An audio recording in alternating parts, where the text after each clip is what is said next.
Imagine living 70, 80, or 90 years of quality health. What's the key word there? Quality. Quality, yes! Okay, right. Imagine, thank you. Imagine that type of life where you're not dependent upon any medication or surgery just to be able to get up and function every day. Who wants that? Yes, yeah, good, all right. Imagine having a predictable level of health in the next 10, 20, or 30 years, where you'll know exactly what you'll be doing, whether that be being an active mom or dad, still playing your favorite sports or pastimes or your hobbies, or maybe it's just something as simple as being able to pick up your grandkids or being able to walk to the spa. Basically, having true vitality, loaded with energy, doing whatever you want, whenever you want. Who wants that? Yes, brilliant. Okay. Right, well, welcome everyone. I'm Dr. Neil Thompson. I'm a wellness expert, and I'm boldly stepping out to try and change the health system at the moment, because what we really have at the moment is sick care. And the NHS is phenomenal, don't get me wrong. We have a phenomenal NHS, but unfortunately, it's typically only offering most of the time sick care, and we need to start to move towards a more healthcare model. Does that make sense? Okay, and hopefully, at the end of tonight, you'll understand the difference between sick care versus healthcare. Both are needed, by the way, but we need to understand that there is a fundamental difference between the two. Make sense? Okay, all right, good. All right, now, how many of you remember, I'm just going to pop this off for a moment there. The reason why I don't use slides a lot is because everyone just falls asleep. So, unlucky for you guys, we're going to be a bit more interactional, okay? So if you're planning on having a nap for the next hour, think again. Okay, so how many of you remember the Human Genome Project? They finished mapping it out in about 2002. I'm telling my age now. Okay, well, back in 2002, it was a huge thing. We thought we were going to find the cure for all these chronic diseases like cancer, heart disease, diabetes, autoimmune disorders, obesity, all this stuff. And it all ended up being a bit of a damn squib, because we were expecting to find about 150,000 genes, but we only ended up finding about 25,000. And so we had to completely rethink our whole theory on how genes really cause or don't cause certain health problems. There weren't enough genes to effectively account for all these different chronic illness problems that we Westerners typically struggle from. So instead we realized that one gene could express itself in a multitude of different ways depending upon the environment that it's put in. So if it's put in a normal, healthy environment, it'll express itself normally, resulting in normal physiology and health. If the genome is put in a toxic, deficient, stressed environment, the genes will express themselves abnormally, resulting in abnormal physiology, disease, and suffering. So it's now what we call epigenetics, and it's the study of how the environment influences the expression of our genes. And it's the huge big buzzword now in health science, because we now understand it has a much bigger role than what we previously realized. Okay, that's why there's so many studies done now on identical twins, because genetically they are identical, but yet you can have one twin who's riddled with cancer and heart disease, and the other twin is completely healthy. Can we then blame genes on those diseases? Yes, no? No, we can't, because clearly one had a very different lifestyle to the other, resulting in a very different outcome. Okay. So, but this is good news, right? Because can you change your genes? No, but can you change your environment? Yes! Okay? Right, so you don't have to go the same way as mom or dad or great-grandfather or etc. You can actually have a different destiny. And we're going to show you tonight how you can do that. All right, so let's get on with it.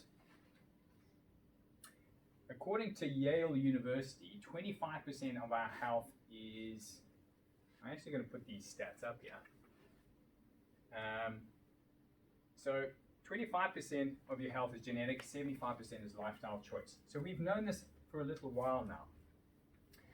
Stress increases the risk of back pain symptoms by 5 times and cancer by 3 times. This was taken back in 2016 by the World Health Organization. So this is what they said back then. By 2020, and guess what, we're in 2020 now, we will have a 50% increase in cancers due to lifestyle habits that promote cancer agents that already exist in the body. So if we think we're winning the war on cancer, we really need to think again. And I think you only just need to look at the stats. There's an increasing number of people struggling with chronic illness problems like cancer at an exponential rate, faster than ever in the history of mankind. Why? How many of you would agree that our lifestyles are becoming more stressed and more deficient and toxic? Hands up. Yes. Okay. All right. And this is the reason why. And we can't just continue to blame genes. If you plot a mortality due to chronic disease over time, it actually looks like an exponential curve. All right? But if you plot gene change over time, what does that look like? It's a flat line. So how can we blame genes on this exponential increase in things like cancer, heart disease, and all the rest of it? We can't. You see, we're not sick, everyone, because of bad luck, bad germs, or bad genes. We're sick because we're stressed and because of how we eat, move, and think, our lifestyles. And until we start to change that, we're really going to continue to lose this war on chronic illness. And guess what? Chronic pain is one of the leading contributing factors now to disability and eventual chronic health problems. Right? But it's not just pain, it's all these other diseases I'm talking about as well. Because as you get more stressed, guess what happens to your pain? It goes up. That's why you see more back pain as well as more cancer. Does that make sense? Okay. All right. Let's just turn that off for a moment. Stress has propelled us into the early stages of what we now call the neurologic epidemic. And it's one of the most dangerous epidemics of all time, because we're now seeing ever-growing lists of people struggling with things like this: migraines, depression, chronic fatigue, acid reflux, IBS, anxiety, fibromyalgia, insomnia, multiple sclerosis, cancer, heart disease, Parkinson's, Alzheimer's, chronic pain, etc. Would you agree that this is pretty much what's clogging up our GP surgeries? Yeah, absolutely, right? Okay. We need a shift. All right, so I'm going to explain to you a little bit about what stress really does. So as you can all hear, I'm not from the Isle of Man. I'm originally from Southern Africa, and I was really, really lucky when I grew up to have access during the holidays to go to these big 5 safari areas and do these amazing walking safaris. And you could do it on your own. Or you could just do it with your mates or with your family members. You didn't even need a guide or anything like that, but you weren't allowed a gun. Right? So all you had, because it's a national park, right? You're not allowed guns in national parks. Especially the part of Africa I grew up, Patrick grew up in a more regulated part of Africa where you weren't allowed to do that, but we could. Okay, I grew up in Rhodesia, now Zimbabwe. Going through the Zambezi Valley, sometimes you would walk around a big thicket of bushes, and 20 meters away there'd be a pride of lions there or a herd of elephants. Now, how many of you would agree your heart rate will suddenly start thumping really fast? Because remember, all you've got is a walking stick. Okay, you don't have anything else. All right. And so what your body is doing is it immediately pushes you into that fight or flight state. So it's going to increase your heart rate, it's going to increase your blood pressure, so you can pump out stress hormone, adrenaline and cortisol, as fast as possible to your arms and legs, so you can fight really hard or run really fast. To be honest, I don't really rate either of your options there, but that's all you've got.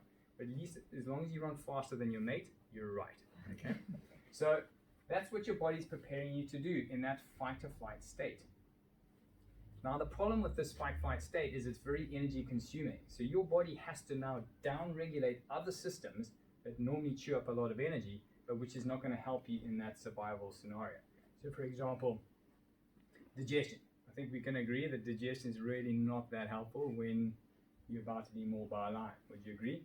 Okay, so your body doesn't really care about digestion. It's going to down-regulate that. Reproduction. How many of you would agree reproduction is not a top priority? Okay, so your body's, unless you're really kinky, your body's going to down-regulate your reproductive capabilities as well. Immune system function. Also probably not that helpful. I hate to say it, guys, but white blood cells are not going to save you from a lion trying to rip your head off. They're only going to be of any good to you if you can get away from the lions and get to your cave. All right? I'm just a little bit parched, so I'm just going to get some water here.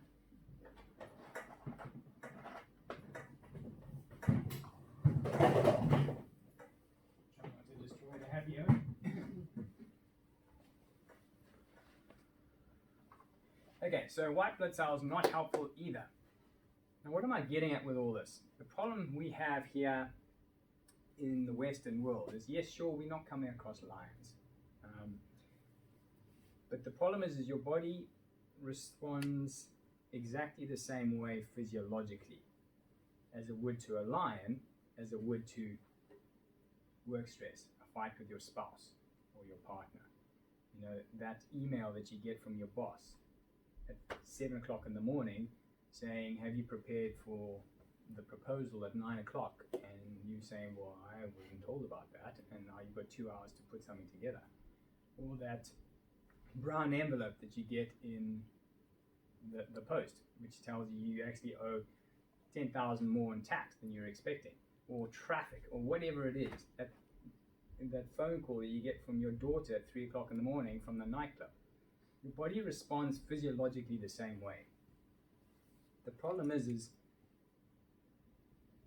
hunter-gatherers living in Africa might only come across a lion maybe once every 3 months, if they're unlucky. The world we live in, would you agree, we come across our stresses almost all the time, okay? Daily, in almost every hour of our waking day. So our bodies are constantly stuck in this fight or flight state, and we're very rarely dropping into the healing repair state. And this is what's causing havoc in your nervous system. So if I bring up this next chart here, or this next slide. So sympathetics are for survival, parasympathetics are for healing. So this is your fight-flight state. This is the healing repair state. So 80% of the time, our nervous system should be in the parasympathetic state. And only 20% of the time at most, we should be really here. But for most of us, it's the other way around. We're stuck in this and very rarely dropping into this. And then we're wondering why our ache or pain is not getting better, or why we continue to get sick, or we don't have energy, or whatever it is. Why do you think there's so many young couples in the UK at the moment struggling to fall pregnant? Because when their bodies are stressed, your body doesn't care about reproduction. When you're stressed, it's fighting lions, as far as this is concerned. It's down-regulated reproduction. And fertility clinics are popping up all over the place. How about immune system problems? Maybe you know someone who literally every time a cold or a flu comes around, you guarantee it, they're going to get sick. Maybe that's you. And you're probably wondering why. And it's simply because when your body is stressed, it doesn't care about white blood cells and immune system function. It's fighting lions. And some people's immune systems have now become so dysfunctional that the body feels so threatened that the body even now begins to attack itself. It's what we call an autoimmune disorder, an autoimmune disease. For example, rheumatoid arthritis, or lupus, or multiple sclerosis. All because the nervous system was out of whack for years. Does that make sense?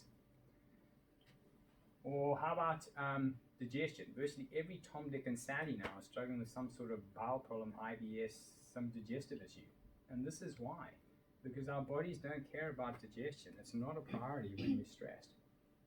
So can you see now how stress can cause so many other problems over and above just mental challenges? It actually physically will wreck your body. Okay? And obviously when a person gets stressed, it's going to increase your sensitization to pain. So you will literally feel more pain. Okay? And that's why some of you who are just in chronic pain all the time are wondering why. This is going to be one of the big reasons. Okay. Does that make sense so far? Please stop me if it doesn't, because these are fundamental principles that we have to truly understand if we're really going to get well. Okay, so what is health? What is it that we're really trying to improve? Is it when we look good or feel good? Yes, no? A lot of people would probably say yes. Okay, if I did a quick survey in Tesco right now, most of them would probably say, yeah, if I look good and feel good, I'm probably healthy. But how many people do you know of who were perfectly healthy one day and literally the next day they dropped dead of a heart attack? It happens more often than we realize, doesn't it? Okay, why, Jack? I just saw him yesterday. And you're telling me he's now dropped dead of a heart attack. He played his best round yesterday. Does heart disease take just 12 hours to develop, though?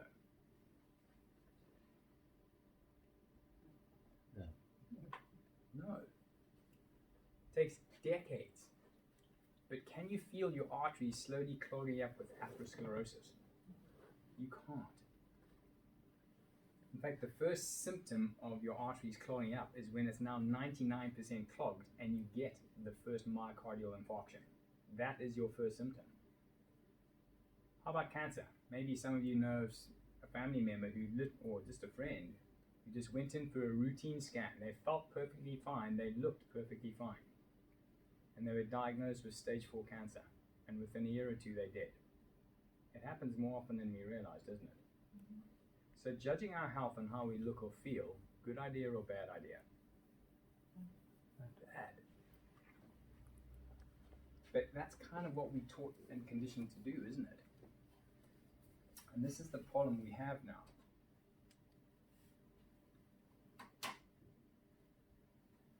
So why are we so symptom orientated?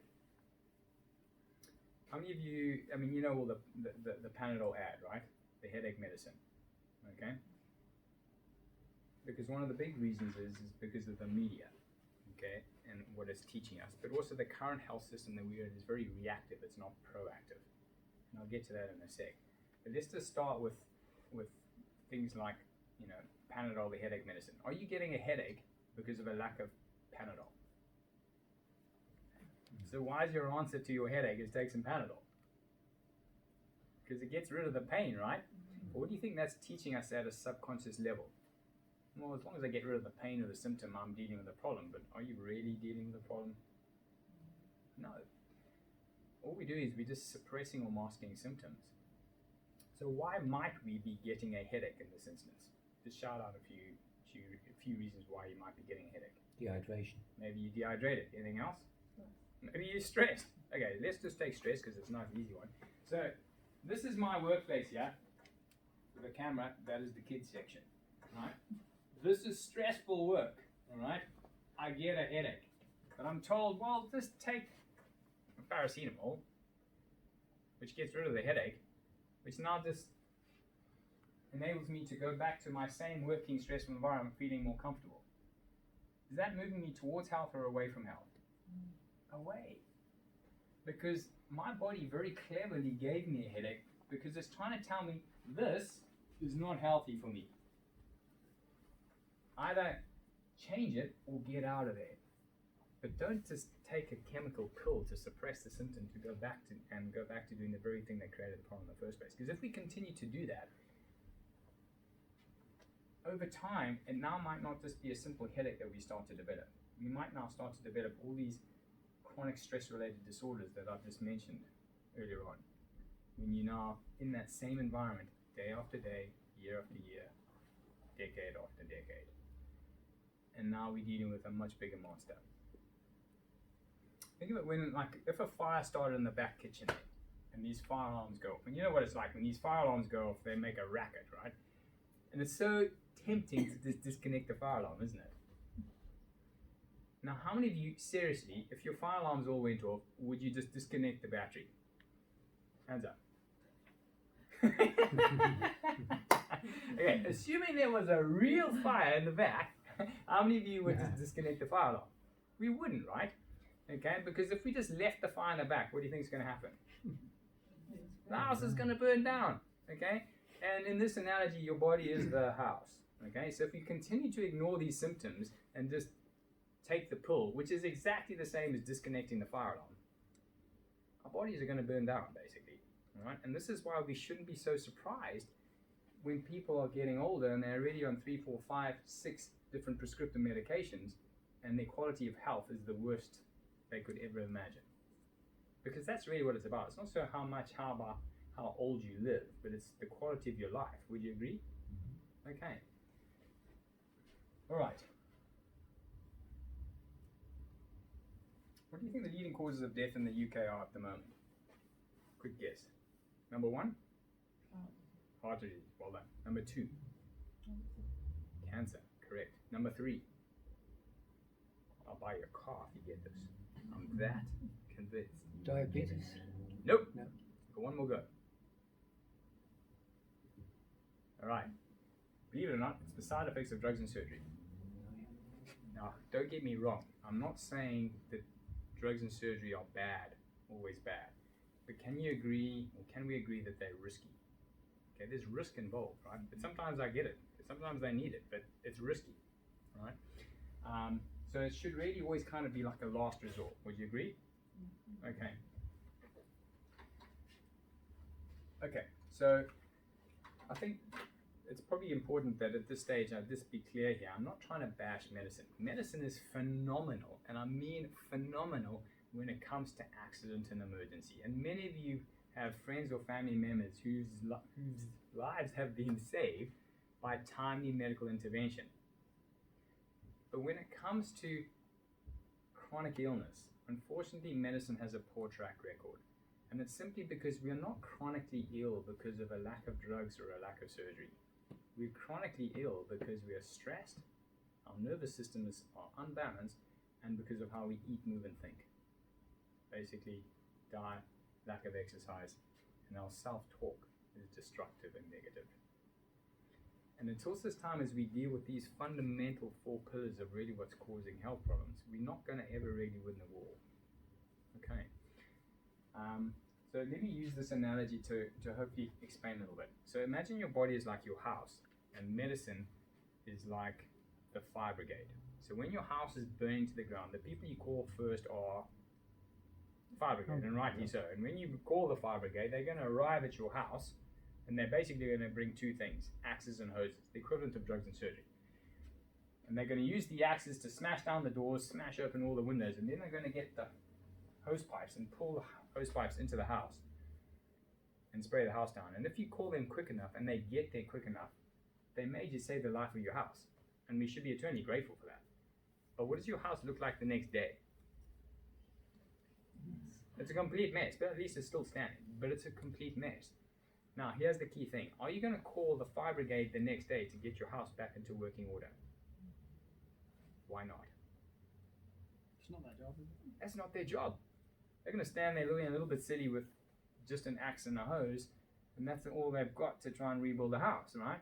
So really what we need to be doing the next day is not calling the fire brigade, but we need to be calling a totally different set of people with a totally different set of skills and tools. So really we should be calling the builder, right, in this analogy. And in this analogy, we are wellness doctors. That's exactly what we are at Life for Life, are like builders. We are going to show you how to rebuild your bodies. Get your body healing and functioning again properly. The drugs and surgery are just there to buy you time so that you can start doing the things that are going to truly get you healing and well. But improving how you eat, move, and think, and getting your nervous system balanced and functioning properly, that's the only thing that's going to truly get you healthy and well again and get your quality of life back. Otherwise, you're just going to be kept artificially alive for a long time with a miserable quality of life. Does that make sense? Okay. All right. The problem we have then today, though, is that there are too many people rushing to the fire brigade for really building contractual problems. And the fire brigade is saying, bring it on, because it makes a lot of money. And the sad reality is that healthcare is a business. It's first and foremost about, does it make money? Secondarily, it's about reducing your symptoms. Lastly, it's about actually getting you healing and well. Because getting you healing and well doesn't really make money. Does that make sense? Okay. Now, don't get me wrong. I mean, I can do all the cool active things I do today because of a brilliant surgeon who was able to operate on my cruciate ligament, which was ruptured from rugby and football. But that's an A&E situation, and this is where medicine is phenomenal. And I tried the conservative route. I rehabbed it to death, went to every physio. I needed a surgeon who could stitch my ligament back together or make a new one, and that's what he did. And I've now got my life back. But that's a different type of, that's an A&E situation, all right? Chronic illness is totally different altogether. Okay, and just to be clear here, it's not actually the GP's fault or the consultant's fault. There's some amazing GPs and consultants out there. But the problem, they're in a system that's broken. The system is reactive, and it's all about sick care. It's not really about healthcare, because healthcare doesn't really make money. Okay, whereas drugs and surgery does. Just so you know, in the UK alone, 15 billion pounds per year is spent on surgical tools, instruments, and technology. 13 billion pounds per year is spent on drugs. So it's big business. It's huge business. And it's pharmaceutical companies and big tech industries are the ones who actually pull the strings in healthcare. It's not the doctors or the consultants or the scientists. Right? They're just pawns in the whole scheme. And I'm trying to just give you guys a window into really what's happening in healthcare behind the scenes. The pharmaceutical companies have all the money, the pull, and the influence. And they're actually the ones who even dictate then what kind of a system operates. And they even dictate what doctors will learn at medical school. Right? So they dictate heavily the curriculum. Right? So they don't learn about some of the stuff I'm going to be teaching you guys tonight. And I can't blame them. A doctor's not going to know everything. Okay? So please don't blame your doctors. Right? They're doing the very best they can. But their hands are tied, because if they step out of the system, guess what happens? They either lose their license or they get sued. Okay, so it's very, very restrictive. Okay. All right, let's move on. So the bottom line is there is unfortunately no magic health pill. Perhaps the word healthcare has given us the illusion that medicine is about health, but medicine is really about sick care, not healthcare. Now, if we just change tack slightly, imagine you've got two houses. Well, firstly, what do you call the mirrored cabinet in the bathroom?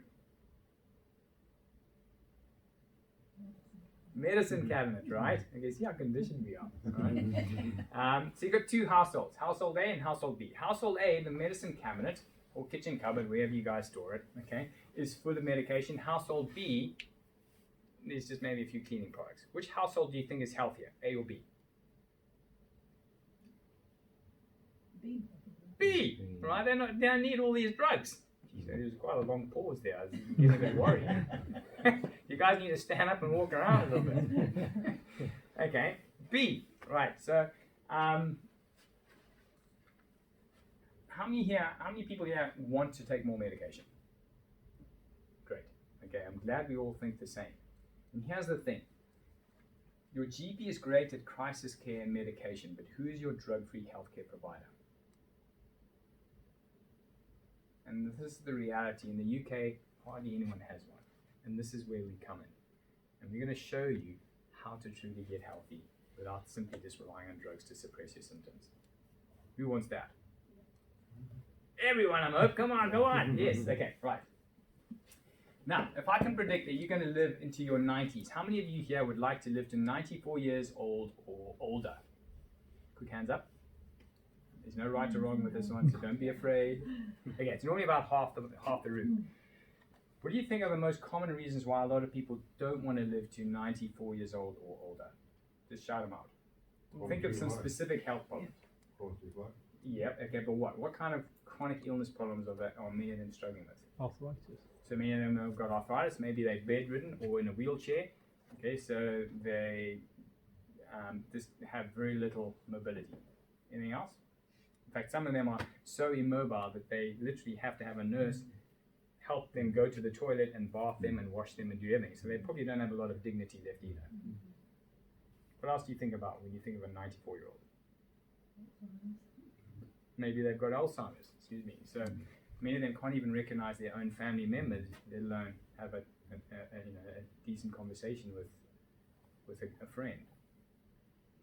Maybe they're walking around with a colon bag because they've had colon cancer or ulcerative colitis or Crohn's. And they've literally had part of their intestines removed. And so now they're literally walking around with a bag of, excuse my French, SH1T. That's their life. So when do you think is the best time to start to get healthy? As soon as possible, which is what? Now! Absolutely. Okay, right. Okay, so how do we get healthy? we need to then understand what exactly is health then, and take it a little bit further. So it's really, health is having complete function of your body, right? Everything is functioning optimally. And this is really how we can break it down. So these are going to hopefully influence your understanding of health forever, these principles. So fact one, your body was created to be healthy. Healthy is normal, unhealthy is abnormal. Healthy is normal, right? Just because there's so many sick people out there doesn't mean to say that it's actually normal to get sick.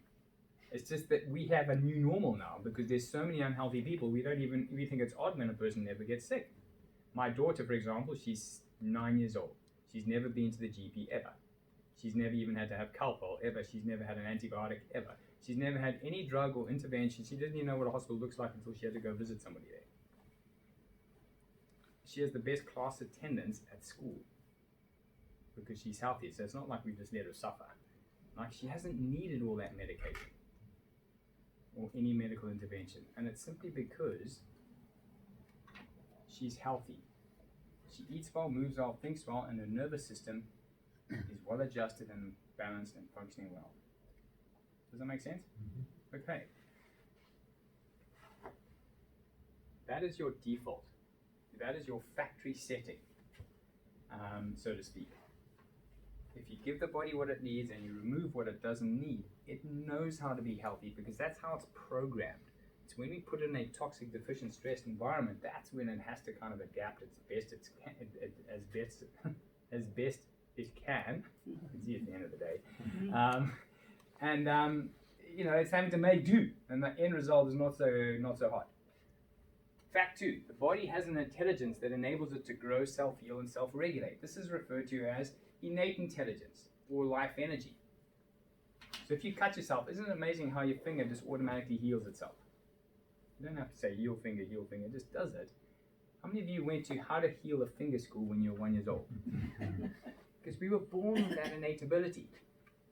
And sorry, just to go back here just for a second here. For those of you thinking, but hang on, what about all those people with genetic disorders? The reality is we now know that less than 5% of these chronic disease problems are truly genetic. So for the rest of us, 95%. So unless you're in the 5% of the population, fair enough. But for the rest of us, 95%, healthy is normal. Okay? Okay, so this is really the mystery of life, isn't it? Your body just automatically knows how to heal, heal, metabolize, grow, repair, etc. And it's unique to all living things. So if you go and scratch your car today, and you go 3 weeks time from now and check the car, has your car healed up?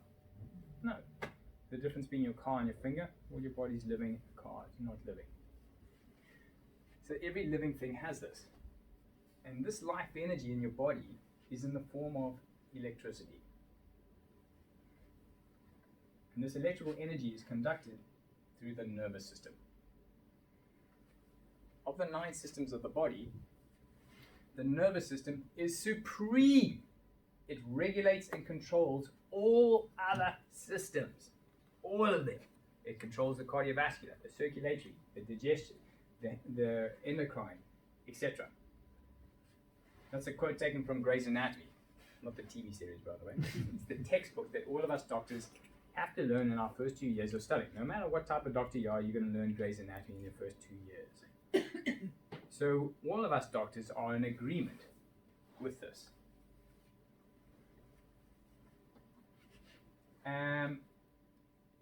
So how much of your life is dependent upon a healthy nervous system? All of it, right? Do you think that getting our nervous systems checked thoroughly or properly is probably quite a good idea? Absolutely. So the question you should be really thinking is, why is this then not being routinely done in our current health system? Yeah. Can they afford it? Only costs about £200.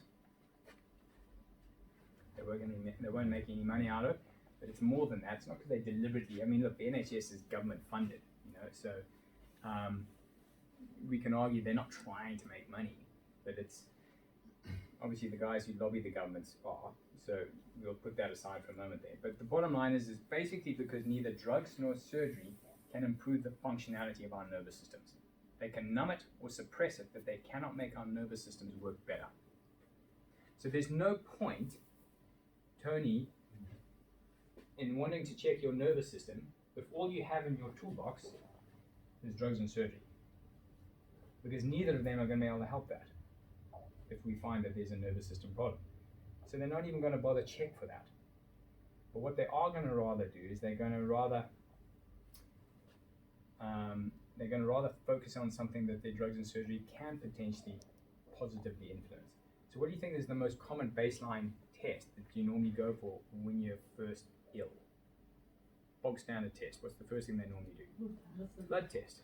Because what do you think drugs can influence? Blood chemistry. Very effectively, by the way. Why do you think there's so many people on cholesterol lowering drugs, statins, blood pressure lowering drugs, hormone replacement therapy, all these things?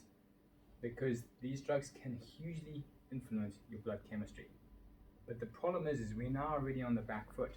We're now dealing with the lower tier order systems like the endocrine system, the cardiovascular system, etc., which are ultimately controlled by your nervous system. So we're already on the back foot, and that's why we end up just focusing in on symptoms. Does that make sense? We're not asking the question, why do you have high blood pressure? We just say, well, let's just keep your blood pressure down. I'm not saying, for an instance, come off your blood pressure medication. Please do not do that. All right? Okay? We need to first add health so that the body actually no longer feels so stressed, so it doesn't have this need to spike up your blood pressure. Okay? But if we focused actually on the nervous system, which controls all these other systems, now we can actually make some real meaningful changes to a person's health. Because if we control the nervous system, what do you think is going to happen to the cardiovascular system? It's going to improve. Digestion? Yeah. Immune system? Yeah. All right. And this is why Patrick and I love doing what we do, because we get to improve your nervous system. We're not actually improving on it, we're just removing the interferences in it. You can't improve on Mother Nature. Okay? Can you make a rainforest even more beautiful than it is? You can't. But you can make sure you don't chop the trees down and don't put toxins and poisons in. Okay? So it's the same with us.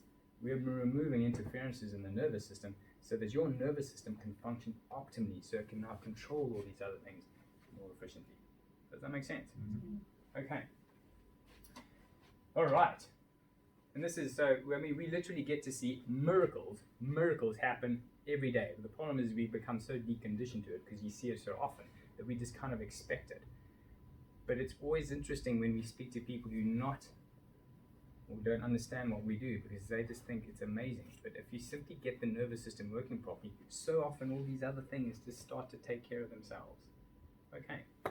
Obviously, depending on how far damaged they are, will determine how much of an impact you can make. All right. So I'm not saying we can fix or cure everything, just as a disclaimer, okay? Right? But we can make a huge, profound difference if you catch it early enough, for sure. And even in its late stages, even if you're improving a person's quality of life by 10%, that could be the difference between them actually walking to the spa versus not, being in a wheelchair. Right, let's take a pause for a sec. What do you think is the most important organ in your body? Heart. Thankfully, you guys said that, and I love the fact that you said that. But sadly, you're wrong. Brain. Okay? Brain. It's the brain, yes.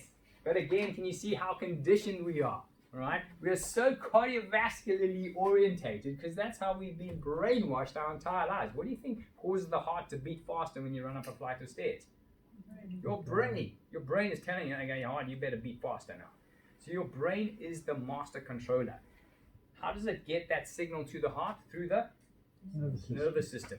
But if your nervous system is not working properly, is your heart going to respond timely and efficiently? No. If it's not responding timely and efficiently, do you think it could increase your chance of a heart attack? Yes! We know that through heart rate variability studies. Okay? When you've got problems in your nervous system, your heart rate variability is not good, which is one of the leading contributing risk factors to heart disease. Okay, so your nervous system and brain obviously is the most important thing. So abundant health begins in the brain and spinal cord, which is obviously the gateway for your nervous system. Optimal nervous system equals optimal health. Does that all make sense so far? Great, okay. Now, fact 4. The spine and skull is the suit of armor that protects the nervous system. So if your spine is all out of alignment and your posture is all out of whack, how well is your nervous system going to work? Not very well, right? Okay. Now can you see why we're quite interested in your spine alignment and your posture? Okay.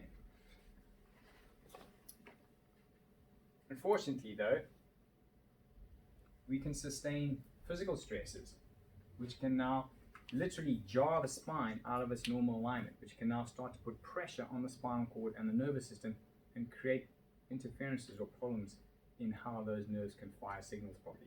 Remember, your nervous system is electricity, okay? And this is pretty much a snapshot of us. You've either had sporting injuries or traumas or car accidents, falling off horses, etc., bicycles, or we're sitting at a desk all day long like this. Because slowly over time, bad postural habits can do the same thing as it shifts the spine out of its normal alignment.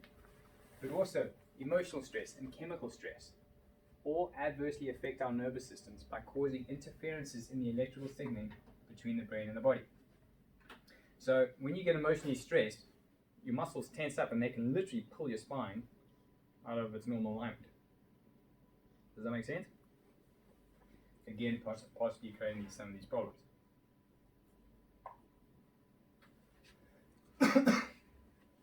Chemical stresses. Certain chemicals bind to nervous system tissue and stop the nerves from firing the way they should. So again, in a world where we constantly are consuming processed foods and we are eating foods that are being exposed to things like pesticides and chemicals, which are extremely neurotoxic, all this affects our nervous systems as well. The average apple, for example, which is not organic, is sprayed 15 times with pesticide. And you're not going to just get rid of it by rubbing it on your shirt.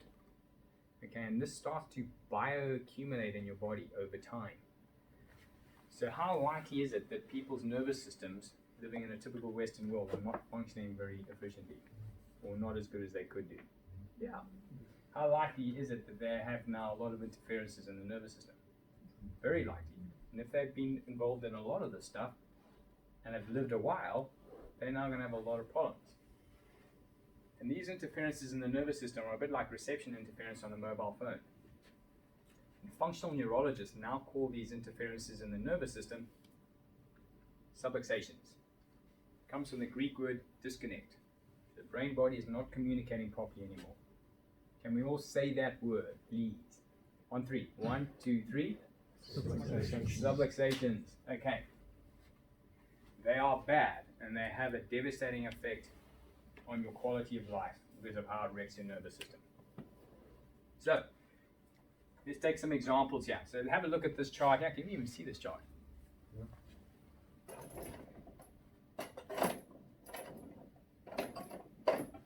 So your brain is constantly sending electrical signals down through your spinal cord, out through all these nerves, to every cell, tissue, and organ in your body. Your body in turn has to send messages back via those nerves, back via the spinal cord, back up to the brain to tell the brain what's going on. So there's this constant communication between brain, body, and brain. And if that's flowing really well, we get to be healthy, we function well. If, however, we start to develop blockages or interferences, i.e. subluxations, in any part of the spine, because that's typically where they normally occur, but they can potentially occur in the brain itself, but often they'll impact the spine. That's when we can start to develop problems. So subluxations up here can often end up affecting especially tissues and organs up in the head and face area. So things like headaches are very common. Dizziness, brain fog, not sleeping properly at night, visual problems, ringing in the ears. Okay, does that ring a bell with any of your family members? All right.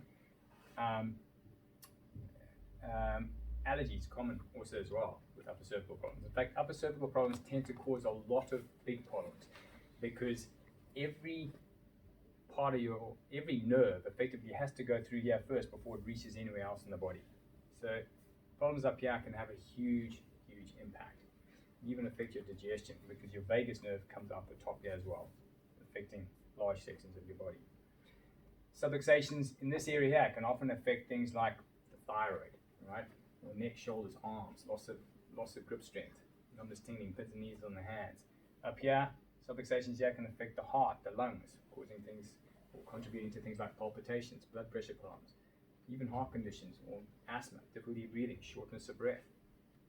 Subluxations down here can often affect the nerves that supply the stomach, duodenum, so indigestion, heartburn, gas, bloating, bowel problems, even reproductive problems as well. Or it could be something as simple as low back pain or sciatica. Now, here's the key thing. You might not have any pain, none, but you could have a spine that's full of subluxations because pain is a very late symptom. Many, many times, we can find people's spines, they have no pain, but they're riddled with subluxations, and then I say to them, and we can see that with x-ray and so on, and I say, well, when was the last time you had a good night's sleep? Well, doc, I haven't slept properly in about 15 years. Or, I have constant immune system problems, or I have constant digestive system problems, but they have no pain. And unfortunately, the public think, well, because I don't have any spine pain, there's nothing wrong with my spine. And they couldn't be further from the truth. How many people can feel your arteries clogging up? You can't until you have the heart attack. It's the same kind of with your spine. Right? Often you're not going to feel anything there until very late stages. But also now what we've got to understand is when there's poor position and motion of the spine, this actually causes this part of the brain here, the prefrontal cortex, to not work properly. The prefrontal cortex controls some very important things. Number one, it controls the autonomic nervous system, which is basically all your organs. So when your spine is not aligned and moving properly, this part of your brain cannot control your organs properly or efficiently. That alone is a huge problem. Number two, it also controls inflammation. So when the brain cannot regulate inflammation properly, you're going to likely get increased pain problems because more inflammation means you're going to experience more pain. So many people have a lot of chronic pain issues because their brain is not regulating their inflammation properly because their spine is not aligned or moving properly. This is now what we understand through all the latest research. This has only come through literally in the last 5 years as we start to understand the brain more and how it's linked intricately with the movement of the spine. It also controls immune system function. So if your spine is not moving properly, your prefrontal cortex cannot control your immune system properly. And so you're going to be at much higher risk of immune system related problems. How many people here want a strong immune system at the moment? Okay, all right. Coronavirus, okay. We want as strong immune system as possible. And we know for a fact that a better moving spine means your prefrontal cortex works better, so you're going to have a better chance with trying to combat things like this. Even things like autoimmune disease, though, which remember is also a dysfunctional immune system. Okay? Most of the people who are dying in coronavirus, it's because of the cytokine storms. It's not the virus that's killing them, it's the body's response to the virus. It's causing a cytokine storm and literally they can't breathe anymore and they suffocate. Why do you think they're getting a cytokine storm? Do you think possibly, perhaps it might be because the prefrontal cortex is not regulating the immune system properly and or inflammation properly in the body? I can tell you right now that's a big factor. Okay? So absolutely, look, we cannot say we can help reduce your risk of coronavirus. We can't say that. But what we can say is we can get this part of your brain, your prefrontal cortex, to work better. And guess what? That controls your immune system. Does that make sense? Mm-hmm. Okay. Right. I thought I needed to add in that because that's important. It's really, really important. It also controls higher brain function, cognitive function, memory, learning. So kids, would you want your children to be walking around with subluxations until they're adults, until eventually they get pain and maybe now they want to deal with it? Or do you want to actually get them adjusted regularly early, which can now improve their prefrontal cortex function and they're going to literally start to learn better and do better at school? And I can tell you, it makes a massive difference. I have 2 kids. It makes a profound difference.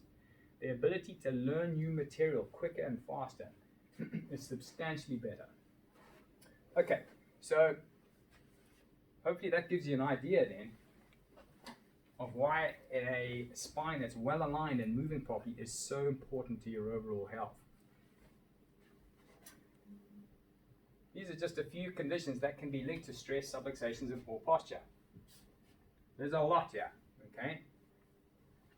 Headaches, back problems, blood pressure problems, visual disturbance, ringing in the ears, hearing problems, fatigue, depression, brain fog, Parkinson's, Alzheimer's, thyroid problems, numbness, weakness in arms or legs, heart attack, heart disturbances, poor circulation, shortness of breath, asthma, allergies, heartburn, indigestion, IBS, bowel problems, cancer, menstrual problems, blah, and. I had a lady who came in to see me, a young girl actually, 19 years old, not even 19 years old, who came to see me, it was probably now 8 years ago. But it was a really interesting case because every time she did any form of exercise, she literally wet herself. And she was obviously petrified at ever going into public to do exercise. But what made this case particularly interesting is her dad was a consultant at Noble's Hospital. And she had had every test scan you can imagine. They couldn't find out what was wrong with her. Eventually, out of desperation, her mum brought her here. And I get that because I was one of those people too. I only came to a clinic like this as a last resort when I was 12 years old and I was suffering from a debilitating low back problem. It pretty much wrecked my sporting career, and sport was my life. And it got so bad I couldn't even bend over do my shoes properly, let alone try to run and play rugby. And I tried the usual channels, I went to my local GP, physios, top surgeon at the time, and none of them could help me. And eventually, out of desperation, I ended up at a clinic like this. So I know what it's like to go to a place as a last resort. Suffice it to say, within 3 months of starting at a clinic like this, I was back on the field and my life radically changed for the better. And I knew by the time I was 16, that's what I want to do when I grow up. And this is now why I do what I do. And I know Dr. Newman has a similar story. Most people do what we do because we had experienced it when we were young. And it was so life-changing, we thought, flippin' heck, everyone needs to know about this. So anyway, she came in as a last resort, so I totally understand that. And the mum explained, and she explained to me that they couldn't figure out what was wrong. And so I did an assessment on her. We looked at her posture, we did her x-rays, and we could see her whole spine was shifted over to the side, and her neck was completely bent the wrong way with the x-ray. And I said to her, has anyone commented that maybe your bladder problem is really to do with what's going on in your spine and nervous system? It's not really the bladder. And she said, no, because I don't have any back pain or neck pain. So they weren't even checking my spine. They were just checking the bladder. But here's the thing, and this is sometimes the problem. Medicine is very reductionist. And sometimes you need to take a step back and look at the person as a whole. And in her case, we just simply needed to get her nervous system working properly, get her posture better, her spine better aligned and moving better. And within 2 months, she was able to go and exercise without any bladder problems. It radically changed her life. Thankfully now, most of her family come and see me, and I now have one advocate in Noble's Hospital who knows and understands what we do. So it is beginning to change. More and more doctors and consultants are now understanding this, and they are starting to refer, which is awesome. So we're getting there. How many people do you know are struggling with any of these kind of problems? Yeah, how many of them do you think, realistically, know that maybe what's going on in their spinal nervous system could be contributing to these problems? None. Let's be honest. None of them would think that. And this is why we do these talks, at least twice a month. So that people can actually, every second and third? Yeah. Every second and third Monday of the month. And then we have a special one the last Monday where we focus on something specific. So if you've got people who you think would benefit from just hearing what you guys have learned tonight, bring them to these talks. It's for free. They can sit in the back and they don't have to do anything or commit to anything. But bring them in, because this is the only way we're going to get the message out there. You're not going to read about this in the newspapers. Journalism and media is hugely, hugely bought out by drug industries. Drug industries do not want us telling you this kind of stuff because it takes away their profits. Okay, and it's in the journal articles, but how many of you realistically are going to sit and read PubMed journal articles? You're not. Okay, so let's come to a talk. All right, good. So how do you know if you have a subluxation? Well, we can feel it. People who are trained in it, which is what we are, you can see it in your posture. Posture is the window to the spine. Postural abnormalities are normally the earliest indications of subluxation. So as the posture is off, so the spine and nervous system is off as well. X-rays are going to give us a huge amount of information as to how well your spine and nervous system is functioning, which is why we use them a lot here. Electroencephalograph and EEG, where we measure your brainwave patterns and measure how well your brain body is communicating, including heart rate variability tests, are also very good ways of measuring how well your nervous system is functioning, giving us ideas of where and how subluxated you are. So how can we help?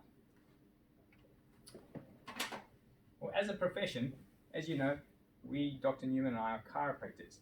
And as I say that word, invariably when I'm at a cocktail party, immediately I get the, oh, well, I've got this foot problem here, or I've got this carpal tunnel syndrome here, or this tennis elbow here. To be honest, I'm actually not very good at treating those. But as a chiropractor, I'm very, very good at treating back pain, neck pain, headaches, sciatica. But in particular, what we specialize in is long-term spine and posture correction. And in particular, we focus in stress-related disorders, things like this, which are less obvious to many people.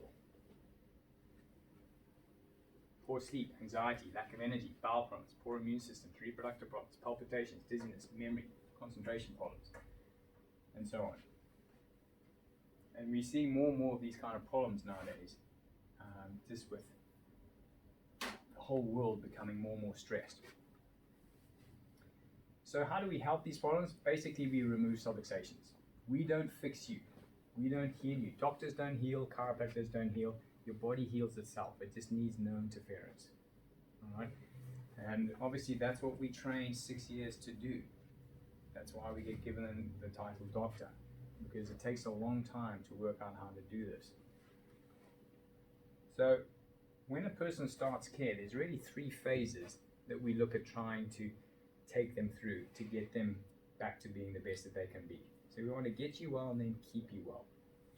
Phase 1 is what we call the initial intensive phase. So the initial intensive phase is really, probably can't see that, but is to get you as much relief as possible as quickly as possible. I understand when most people initially coming through, it's normally because they're in pain, but often it's because they have other serious symptomatic problems. So we want to get you feeling better as quickly as possible. Normally this will happen for most people between a month, 6 weeks, sometimes longer, all right, as an average. But it depends obviously on how long the problem's been there and how old the person is and so on. Phase 2, we're going to go into what we call the corrective care phase.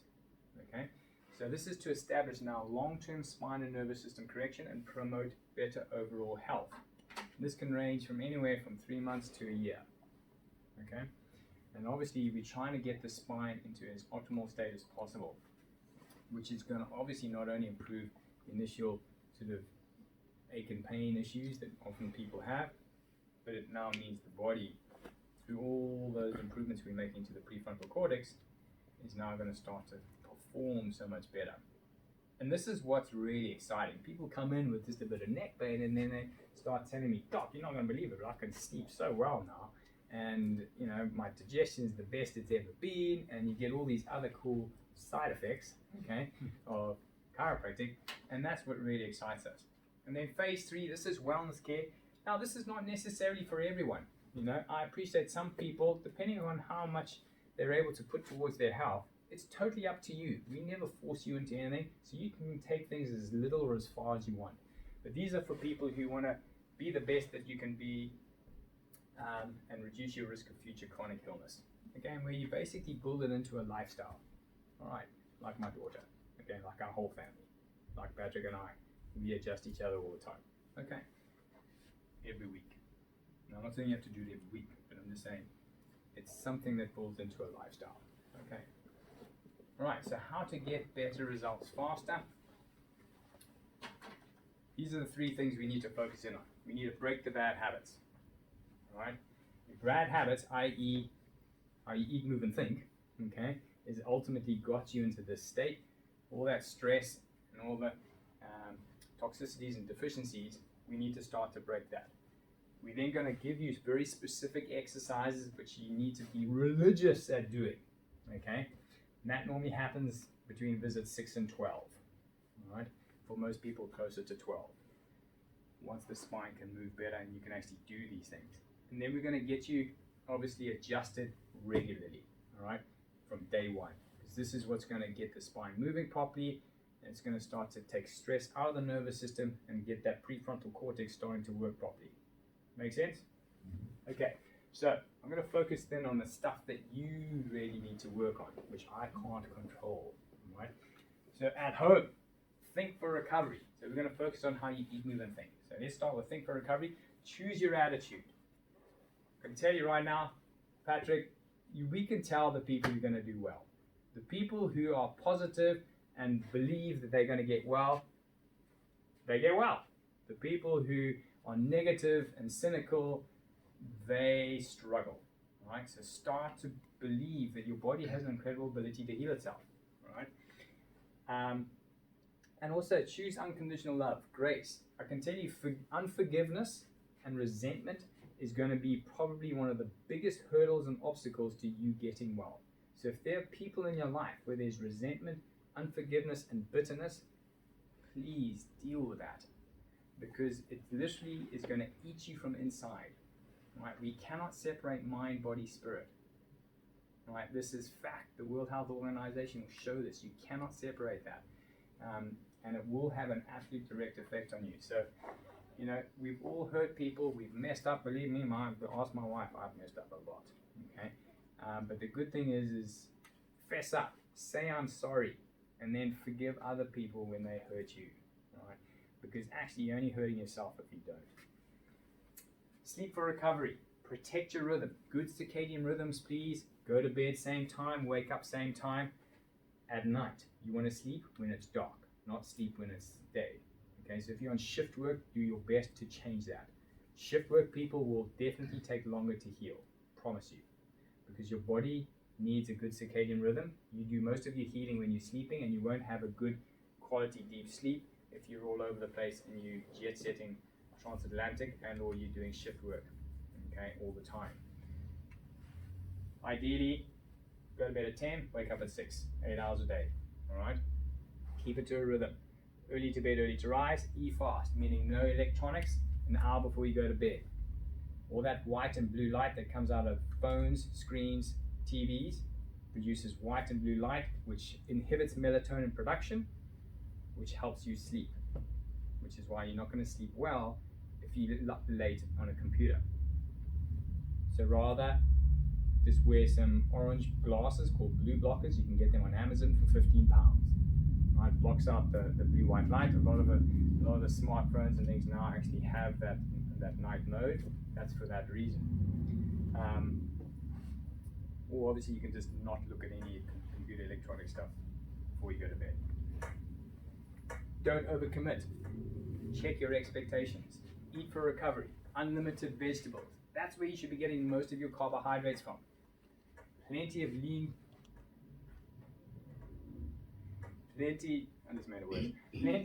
cuts of natural meats, fish and eggs, some fruits, nuts and seeds, no refined carbohydrates and sugars. It will increase your inflammation, absolutely increase your pain. Alright?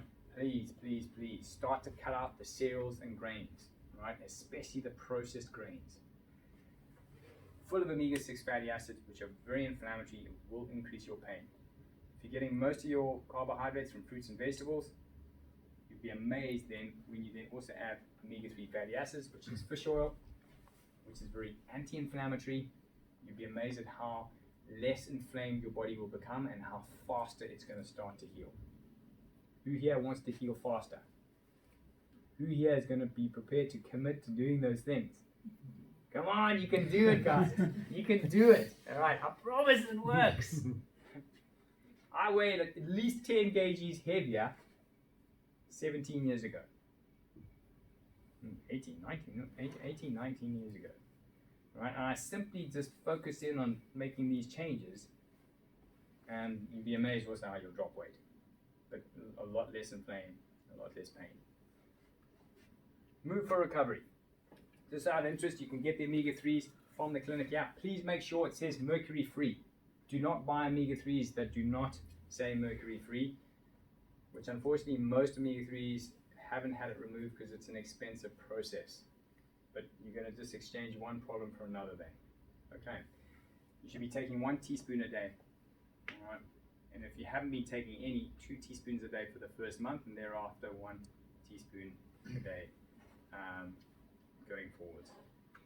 If you're taking capsules, 4 or 5 capsules a day. 1 won't cut it.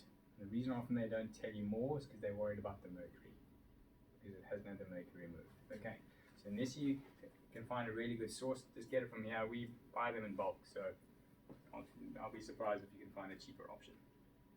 Move for recovery. Daily exercise, at least half an hour walking every day will go a long way. Movement, anything that involves movement of the spine in particular is very, very good. Movement of the spine, all right? Remember, that's what's going to get that prefrontal cortex working better, which is going to regulate your inflammation as well as your immune system and overall healing capabilities. Sitting is the new smoking. Absolutely it is. And screens are the new crack. All right? So you want to try and move away from too much of that. Sit-stand desks are much, much better. Try get them to them ASAP. Get your nervous system checked for subluxations. All right. Okay.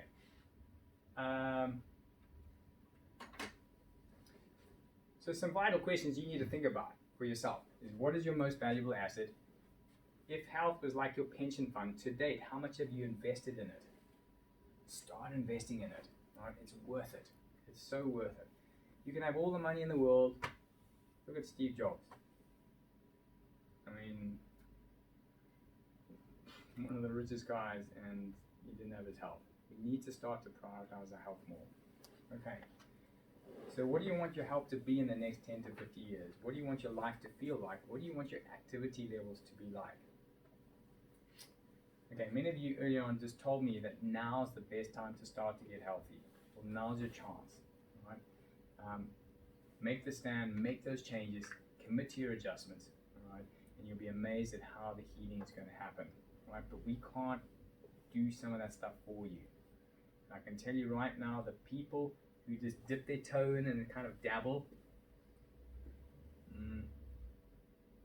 the results are, the people who jump all in, amazing, right? Be one of those.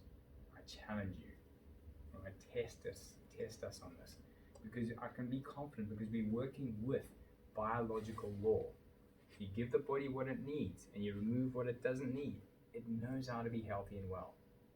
You've been amazing. I look forward to seeing you at your next adjustments. For those of you who have family members who you think would like to get checked for subluxations, use your nearest and dearest vouchers. Okay, you will bless people like that tremendously. It's not going to cost them much. 30 quid, for a friend, and it's free if it's a family member if you've already started care. Okay, because our mission is to try and get as many people checked as possible and to help them. We never force people into care, but we do want to try and encourage people to at least get checked for subluxations. Now then they've got an understanding of why they might be struggling. It's then up to them to decide whether they want to do anything about it or not, but at least they now know why they may be struggling. Okay, thank you guys, you've been awesome. Okay, have I forgotten anything? No, right, you can turn that off.